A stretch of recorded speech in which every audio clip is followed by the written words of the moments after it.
प्रवेश करते हैं और भोले बाबा भी आगे आ जाते हैं। और अब भोले बाबा के आए तो आज गुरु विश्वामित्र आए हैं और गुरु विश्वामित्र राम और लक्ष्मण को अपने साथ ले गए। बीच मार्ग में सबसे पहले किसको उद्धार किया? ताड़का को उद्धार कर दिया भैया। और आज ताड़का को उद्धार तो विश्वामित्र जी के साथ प्रभु जाकर मारीच स्वभाव का भी वो दोनों निशाचर थे उसका भी उद्धार किया। और एक बाण ऐसा मारा मेरे प्रभु ने स्वभाव को कि स्वभाव का तो उद्धार हो गया, लेकिन मारीच को जो बाण मारा वो सत जो जल का सागर पारा, समुद्र के पार जाकर लंका में गिर गया और बीच में अयोध्या का भी उद्धार किया भगवान ने। वो पत्थर के आदरणीय महर्षि विश्वामित्र के साथ आज जनकपुरी पधारे हैं और जनकपुरी में रघुवर का पदार्पण हो रहा है, पदार्पण हो रहा है। और आज जानते हो कहते हैं जनकपुर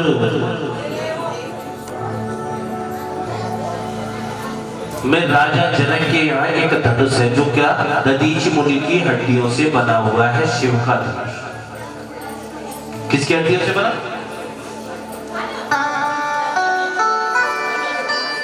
दधीचि। हाँ, एक मैया कहती है कि वो गुरुजी मुझे बोलना नहीं आता है, हम कोटद्वार गया था, कहा मेरी गिंची क्या दधीचि को हाँ बोलना ही नहीं आता तो कहने लगे। मैंने कहा मैया जरा कोशिश करो, कोई बात नहीं है। तो मैया ने 5 दिन बाद तो मुझे सुनाई दिया कि दधीचि महाराज, दधीचि मेरी गिंची नहीं, क्या दधीचि, ऋषि दधीचि उनकी हड्डियों से बना हुआ है।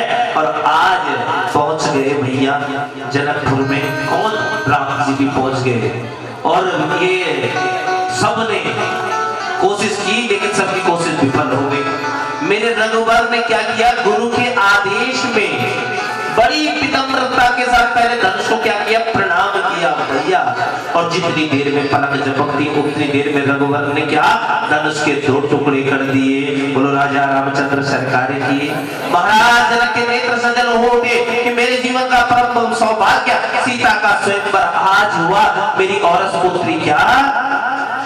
औरस पुत्री तो नहीं जानकी, लेकिन औरस पुत्री उर्मिला से भी बढ़कर मैंने इसे पाला है, बढ़ गया।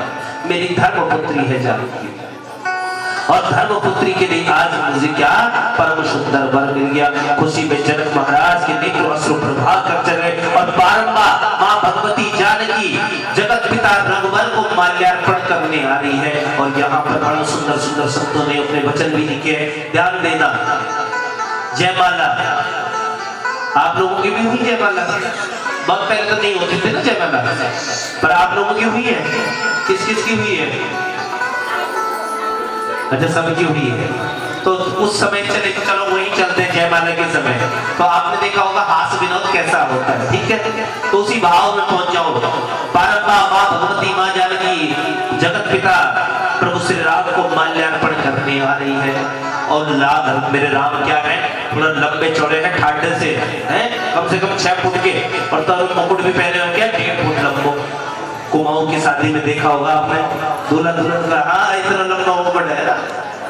इधर गढ़वाल क्षेत्र में तो थोड़ा छोटा होता है, लेकिन वहां तो राम और सीता ही मानते हैं। और इतना लंबो भैया, अब राम जी ठाड़े लंबे और मुकुट भी ठाड़ों से लंबो भैया। अब तो इतने में अब माला पहनावे तो के पहनावे कैसे? तो सखियों ने रघुवर की ओर इशारा किया कि थोड़ा झुक जाओ रघुवीर, लली मेरी छोटी सी झुक जाइयो तनिक रघुवीर, लली मेरी छोटी सी। अरे झुक जाओ राम जी, मानो इशारे में कह दिया सखी। तो राम जी ने कहा नहीं। तो सखिया बोली नहीं झुकते होंगे, कहीं नहीं झुकते होंगे, यहाँ तो बड़े बड़े झुकते हैं, झुक जाओ। राम जी ने कहा हम सूर्यवंशी हैं, क्षत्रिय वंशी, हम नहीं झुकने वालों। कहा यहाँ झुकेंगे आप भी झुकेंगे सखिया कह रही। कहा लगा लो कुछ नहीं।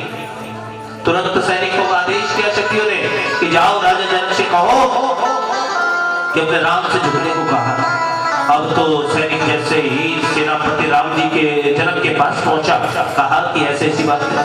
कहा जनक ने, मैं रघुकुल दिवाकर प्रभु श्री राम को झुकने के लिए कहूं, अपने दरबार में अपने घर पे ऐसा कुछ कार्य मेरे से मत करवाओ भैया, मेरे से मत करवाओ, मेरे से मत करवाओ। सेनापति कभी इधर भागे कभी उधर भागे। अब तो सखियों ने कहा कि काम करो, गुरुजी के पास जाओ। गुरुजी चेले को आदेश देंगे, चेले को क्या मानना ही पड़ेगा। गुरुजी के पास चले गए और गुरुजी ने कहा, सुनो भैया सेनापति, धनुष तोड़ाना जरूरी था, तोड़वा दिया।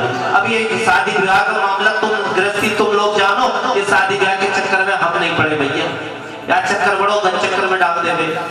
जाने ये फल खायो वो भी पछतायो, और जिसने ना खायो वो भी पछतायो भैया। अब हम तो दूरी रखो। तुम कहा तुम ही कर लो भैया, जैसे धनुष तोड़वाना जरूरी था, तो धनुष क्या तोड़वा दिया। अब सेनापति फिर कभी इधर भागे कभी उधर भागे।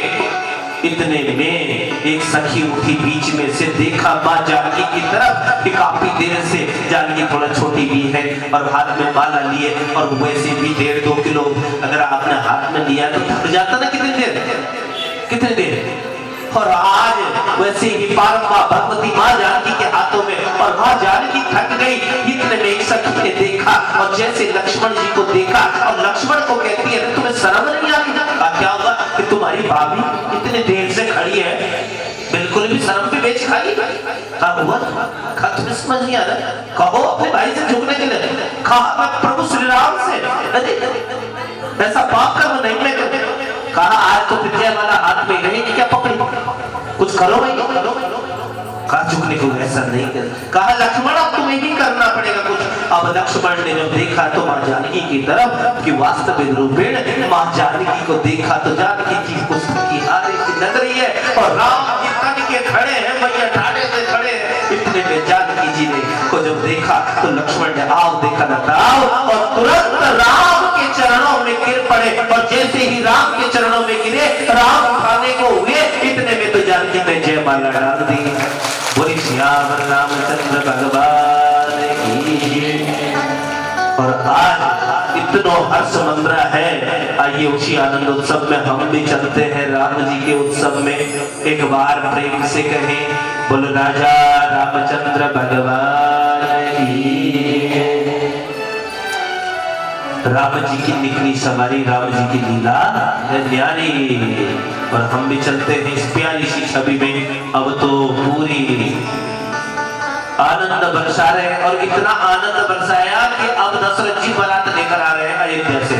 और जानकी जी का विवाह हो गया किसके साथ? परात पर प्रभु श्री राम जी के साथ। और उर्मिला का विवाह हो गया लखन लाल जी के साथ। और मांडवी का विवाह भरत लाल जी के साथ। और सुत कीर्ति का विवाह हो गया शत्रुघ्न लाल जी के संग। और जनकपुरी में आज आनंद ही आनंद बरस रहा है। एक बार प्रेम से बोलो बद्री विशाल भगवान की।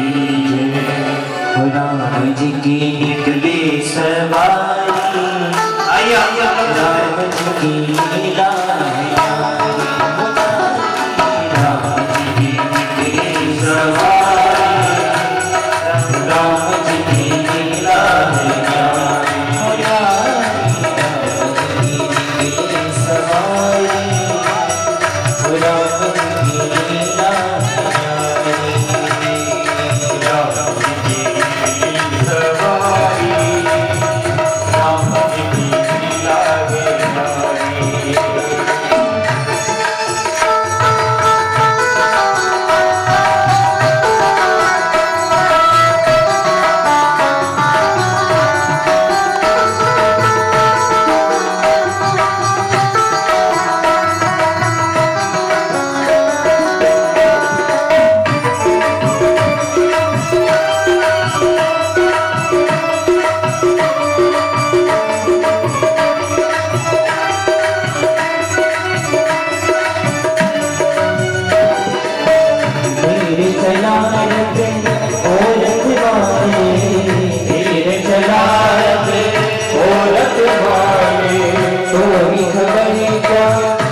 बरसिका बनवास पाया 14 बरसिका